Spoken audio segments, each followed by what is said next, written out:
হরে কৃষ্ণ। উল্টো রথের পরের দিন 6 জুলাই রবিবার পালন করা হবে শয়ন একাদশী। আজ আমরা শয়ন একাদশীর ব্রত মাহাত্ম্য সম্বন্ধে জানব। আপনারা 7 জুলাই সোমবার সকাল 4:55 থেকে 9:26 মধ্যে পালন করবেন। চলুন শয়ন একাদশীর ব্রত মাহাত্ম্য সম্বন্ধে জানা যাক। সব কৃষ্ণ কৃষ্ণ কৃষ্ণ লাগে।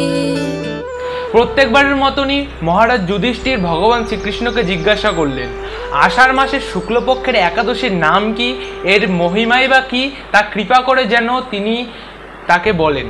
তখন ভগবান শ্রীকৃষ্ণ যুধিষ্ঠির মহারাজকে বললেন, ব্রহ্মা এই একাদশী সম্পর্কে দেবর্ষি নারদকে যা বলেছিলেন, আমি এখন সেই আশ্চর্যজনক কথা আপনাকে বলছি। শ্রী ব্রহ্মা বললেন, হে নারদ, এই সংসারে একাদশীর মতো পবিত্র আর কোনো ব্রতই নেই। স্বয়ং ব্রহ্মা বলেছেন যে এই জগতে সবচেয়ে পুণ্য প্রদানকারী ব্রত হলো একাদশী ব্রত এবং সর্বশ্রেষ্ঠ ব্রত হলো একাদশী ব্রত। সকল পাপ বিনাশের জন্য এই বিষ্ণু ব্রত পালন করা একান্ত আবশ্যক। যে ব্যক্তি এই প্রকার পবিত্র পাপনাশক এবং সকল ফল প্রদাতা একাদশী ব্রত না করে তাকে নরকগামী হতে হয়। এই বাক্যটির মাধ্যমে 3টি বিষয় আমাদের কাছে পরিষ্কার হয়ে যায় যে এই একাদশী ব্রত হলো পাপ বিনাশকারী, সকল অভীষ্ট ফল প্রদান করে এবং এই ব্রত যে পালন করেন না তাকে নরকগামী হতে হয়। আষাঢ় শুক্লপক্ষের এই একাদশী শয়নী নামে বিখ্যাত। ভগবান ঋষিকেশের জন্য এই ব্রত পালন করতে হয়। এই ব্রতের সম্বন্ধে এক মঙ্গলময় পৌরাণিক কাহিনী আছে। এখন আমি আপনাকে তা বলছি। বহু বছর পূর্বে সূর্যবংশে মানধাতা নামে একজন রাজঋষি ছিলেন। তিনি ছিলেন সত্য প্রতিজ্ঞ এবং প্রতাপশালী চক্রবর্তী রাজা। প্রজাদেরকে তিনি নিজেদের সন্তানের মতো প্রতিপালন করতেন। সেই রাজ্যে কোনো দুঃখ, রোগ ব্যাধি, দুর্ভিক্ষ, খাদ্যাভাব কোনো কিছুই ছিল না। এইভাবে বহুদিন অতিবাহিত হলো।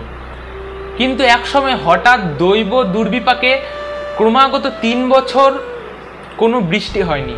দুর্ভিক্ষের ফলে সেখানে দেবতাদের উদ্দেশ্যে দান মন্ত্রে সাহা, সাধা ইত্যাদি শব্দও বন্ধ হয়ে গেল। তখন প্রজারা রাজার কাছে এসে বলতে লাগলেন, মহারাজ, দয়া করে আমাদের কথা শুনুন। শাস্ত্রে জলকে নার বলা হয় এবং সেই জলে যিনি বিরাজ করেন, যিনি সেখানে নিবাস করেন, তাকে বলা হয় নারায়ণ। মেঘরূপে ভগবান বিষ্ণু সর্বত্র বাড়ি বর্ষণ করেন। সেই বৃষ্টি থেকে অন্ন এবং অন্ন খেয়ে প্রজাগণ জীবন ধারণ করেন। এখন সেই অন্নের অভাবে প্রজারা ক্ষয়প্রাপ্ত হচ্ছে। অতএব হে মহারাজ, আপনি এমন কোনো উপায় অবলম্বন করুন যাতে আপনার রাজ্যে শান্তি এবং কল্যাণ সাধন হয়। তখন রাজা মানধাতা বললেন, তোমরা ঠিকই বলেছ। অন্ন থেকে প্রজার উদ্ভব, অন্ন থেকেই প্রজার পালন। তাই অন্নের অভাবে প্রজারা বিনষ্ট হয়। আবার রাজার দোষেও রাজ্য নষ্ট হয়। তাই আমি নিজের বুদ্ধিতে আমার নিজের কোনো দোষ খুঁজে পাচ্ছি না। তবুও প্রজাদের কল্যাণের জন্য আমি আপ্রাণ চেষ্টা করব। তারপর রাজা ব্রাহ্মণকে প্রণাম করে সৈন্যসহ বনে গমন করলেন।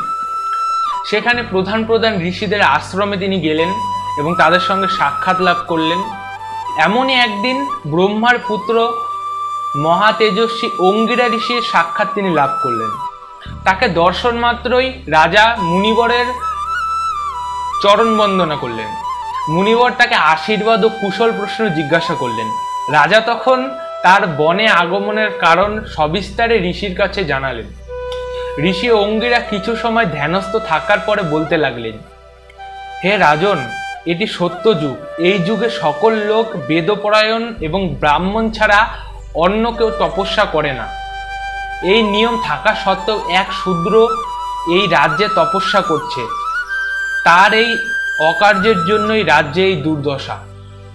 তাই তাকে হত্যা করলেই সকল দোষ দূর হবে।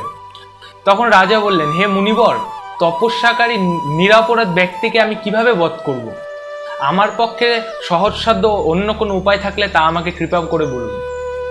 তখন সেই উত্তরে মহর্ষি অঙ্গিরা বললেন, আপনি আষাঢ় মাসের শুক্লপক্ষের শয়নী নামে একাদশী ব্রত পালন করুন। এই ব্রতের প্রভাবে নিশ্চয়ই রাজ্যে বৃষ্টি হবে। এই একাদশী সর্বসিদ্ধিদাত্রী এবং সর্ব উপদ্রব নাশকারিণী। হে রাজন, প্রজা ও পরিবারবর্গ সহ আপনি এই ব্রত পালন করুন। মুনিবরের কথা শুনে রাজা নিজের প্রাসাদে ফিরে এলেন। আষাঢ় মাস উপস্থিত হলে রাজা সকল প্রজা রাজার সাথে একাদশী ব্রত অনুষ্ঠান করলেন। ব্রতর প্রভাবে প্রচুর বৃষ্টিপাত হলো।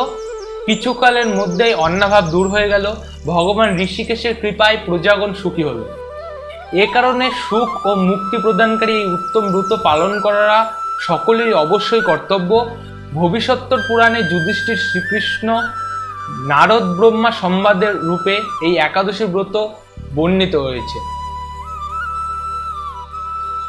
হরে কৃষ্ণ। আপনারা অবশ্যই 6 জুলাই এই একাদশী পালন করবেন। তার আগের দিন 5 জুলাই উল্টো রথ। তবুও আপনারা 6 জুলাই রবিবারে আপনারা পালন করবেন এই শয়ন একাদশী। আপনার আত্মীয় পরিজনকে উৎসাহিত করবেন এই একাদশীটি পালন করার জন্য। হরে কৃষ্ণ। এই মুহূর্তে আমি এই ভিডিওটি থেকে বিদায় নিচ্ছি। ততক্ষণ আপনারা ভালো থাকবেন, সুস্থ থাকবেন। হরে কৃষ্ণা কৃষ্ণা কৃষ্ণা হরে হরে, হরে রাম রাম রাম হরে হরে, হরে কৃষ্ণা হরি बोल। सब कृष्णा